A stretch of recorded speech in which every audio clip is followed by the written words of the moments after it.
мақсади гузарондани аксияи тозагии маҳал ва соҳил пешгирии ифлосшавии соҳили дарёву каналҳо, баланд бардоштани тарбия ва маърифати экологии сокинони шаҳр, тарғиби ҳифзи табиат, пешгирии ифлосшавии манбаъҳои оби тозаи нӯшокӣ мебошад. мавриди зикр аст ки дар ҳудуди шаҳри Турсунзода дарёҳои Қаратоғ ва Ширкен ҷойгир буда, дарозии онҳо зиёда аз 20 километрро ташкил медиҳад.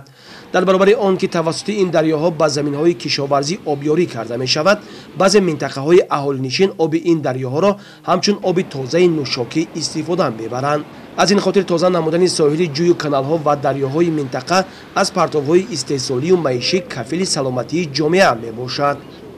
باید گفت که در این روز ساکنانی که در صفت این دریاها زندگی میکنند برای تازه نمودن ساحل‌های دریا برآمده، پرتوهایی که در ساحل‌های آن جایگیر کردند گرفته تازه کرده و به واسطه نقلیات بار کرده به پرتوهای اساسی شهر برده جایگیر می‌نمایند.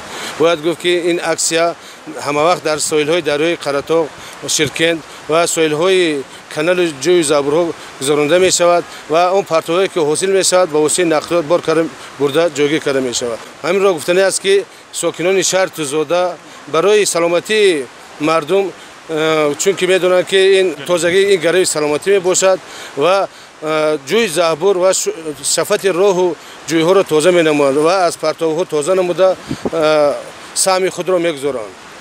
дар ду тарафи шоҳроҳи душанбе турсунзода низ корҳои ободониву созандагӣ ва хӯрамгардонӣ бо иттиҳоду сарҷамъии аҳолӣ ва дастҷамъии кормандони корхонаву ташкилот ва кулли заҳматкашони минтақа идома дорад. барои сабзу хӯрамгардонии гулгаштҳои шоҳроҳ аз ҷониби шӯъбаи ҳифзи муҳити зист ва ҷамоатҳои деҳот ба миқдори зиёда аз 100 000 гулу буттаҳои ороишӣ ва дарахтони ҳамешасабз дастрас ва шинонда шуданд.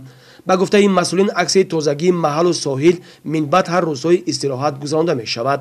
ҳадаф аз роҳандозӣ кардани ин иқдом ободу зебо гардондани шафати шоҳроҳи душанбе турсунзода, кӯчаву хиёбонҳои шаҳр ва дар сатҳи баланд таҷлил намудани ҷашнҳои бузурги милливу таърихии кишвар мебошад.